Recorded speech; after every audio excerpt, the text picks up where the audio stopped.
जिससे तेरी शान है, दे सलामी इस तिरंगे को जिससे तेरी शान है। ऊपर हमेशा उठाए रखना जब तक दिल में जान है, ऊपर हमेशा उठाए रखना जब तक दिल में जान है। हम अपनी जान के दुश्मन को अपनी जान कहते हैं, मोहब्बत की इसी माटी को हिंदुस्तान कहते हैं, मोहब्बत की इसी माटी को हिंदुस्तान कहते हैं। आदरणीय गुरुजन, प्रधानाचार्य जी एवं मेरे प्यारे छोटे और बड़े भाइयों और बहनों, आप सभी को 15 अगस्त की हार्दिक शुभकामनाएं। मैं फिरोज खान क्लास 10 का छात्र आज 15 अगस्त के अवसर पर अपने कुछ विचार आप सभी के साथ में साझा करना चाहता हूँ। आजादी का असली मकसद वही समझ सकता है जिसने कभी गुलामी की हो। हम सौभाग्यशाली हैं कि हमने एक स्वतंत्र भारत में जन्म लिया। यूं तो आजादी की लो 1857 में ही चल चुकी थी, जो 1947 में हमारे देश को आजाद कराई। प्राचीन, मध्यकालीन और वर्तमान भारत के उदाहरणों से मैं स्पष्ट करना चाहूंगा कि जब हम फिरंगियों के फेरे में फंस गए थे तो रंग निवेदन की चोला की एक आवाज पर टोलों के टोले उमड़ आते थे और उनके इनकलाब जिंदाबाद और वंदे मातरम के नारों से खून में आ जाने वाला 5-5 डिग्री का तूफान अंग्रेजी शासन की जड़ें निकाल देता था।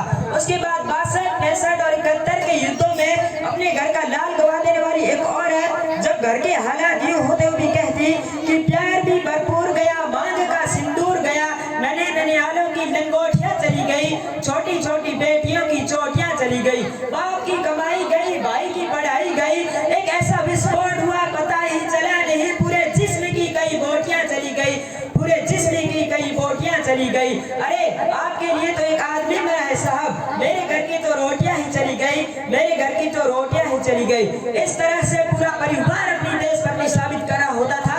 तब देश बलिदान मांगता था, तब देश लड़ जाने को कहता था, तब देश मर जाने को, मिट जाने को, फांसी पर चढ़ जाने को कहता था। किंतु आज देश लड़ जाने को नहीं कहता, मिट जाने को, मर जाने को, फांसी पर चढ़ जाने को नहीं कहता। मैं नहीं मानता कि फेसबुक, व्हाट्सएप और इंस्टाग्राम की डीपी को 3 रंगों में रंगना ही देशभक्ति है, बल्कि मेरे विचारों में अगर कोई व्यक्ति अपना काम पूरी मेहनत, लगन और पूरी ईमानदारी से करता है तो वही सबसे बड़ा देशभक्ति है। यदि आप कहेंगे कि वस्त्र 2 बार तिरंगा हाथ में रहना देशभक्ति है, तो मैं पूछना चाहूंगा कि फुटपाथ में रहने वाला बच्चा ट्रैफिक की छांव में नंगे पांव में जब तिरंगा बेच रहा होता है तो क्या उन्हें आप देशभक्ति कहेंगे? नहीं, ये उसकी देशभक्ति नहीं है, ये उसके पेट की भूख की शक्ति है जो उनको ऐसा करने पर मजबूर करती है। क्योंकि ना वो मस्जिद को जानते हैं, ना वो शिवालियों को जानते हैं, क्योंकि ना वो मस्जिद को जानते हैं, ना वो शिवालियों को जानते हैं। वे पेट के भूखे हैं साहब, वो सिर्फ भोजन के निवालों को जानते हैं, वो सिर्फ भोजन के निवालों को जानते हैं। अपने परिवार, अपने समाज और अपने राष्ट्र के प्रति समर्पण का भाव ही देशभक्ति है। हर देश जो एक के जीवन में आने वाला तूफान ही हमारी सच्ची देशभक्ति है, ताकि देश के हर लोग यह जान सके कि अगर तू परिंदा है तो यह आसमान तेरा है, कि अगर तू परिंदा है तो यह आसमान तेरा है, अगर तू दरिंदा है तो यह शमशान तेरा है, अगर तू दरिंदा है तो यह शमशान तेरा है। रहना है अगर इस वतन में तो भाईचारा और प्रेम से रहो, वरना ये कब्र भी तेरी और कब्रिस्तान भी तेरा है, वरना ये कब्र भी तेरी और कब्रिस्तान भी तेरा है। हम एक ऐसे समाज में जीते हैं जहाँ पत्थर की मूरत को लगते हैं 56 भोग और भूखे नंगे तड़पते सो जाते हैं लोग, भूखे नंगे तड़पते सो जाते हैं लोग। यही सच्ची देशभक्ति और यही सच्चा राष्ट्र प्रेम कि ना लोग मेरे हैं ना सरकार मेरी है, कि ना लोग मेरे हैं ना सरकार मेरी है, ना ही बड़ा नाम मेरा है। बस इतनी से बात का गुरूर है मुझे कि मैं भारत का हूँ और ये भारत मेरा है, कि मैं भारत का हूँ और ये भारत मेरा है। कहते हैं कि हम दुनिया के सबसे बड़े लोकतंत्र है, जहाँ हिंदू पैदा होते हैं वहाँ मुस्लिम, सिख और ईसाई भी पैदा होते हैं, परंतु बदकिस्मती से आज इंसान पैदा नहीं होते, परंतु बदकिस्मती से आज इंसान पैदा नहीं होते। मैं कहना चाहूंगा कि ये हिंदुस्तान आजाद नहीं होता अगर किसी माँ का लाल कुर्बान नहीं होता, ये हिंदुस्तान आजाद नहीं होता अगर किसी माँ का लाल कुर्बान नहीं होता।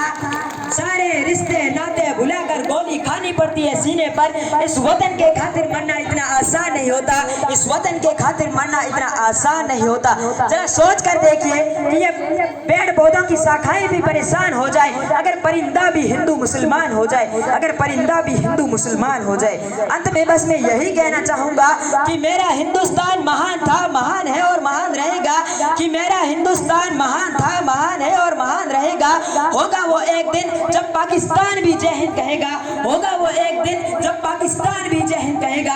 अरे पाकिस्तान ही क्यों, सारा जहां जय हिंद कहेगा, सारा जहां जहन कहेगा, क्योंकि सारे जहां से अच्छा ये हिंदुस्तान हमारा, हम बुलबुले इसके ये गुलिस्तान हमारा, हम बुलबुले इसके ये गुलिस्तान हमारा। जय हिंद, जय भारत। बहुत अच्छी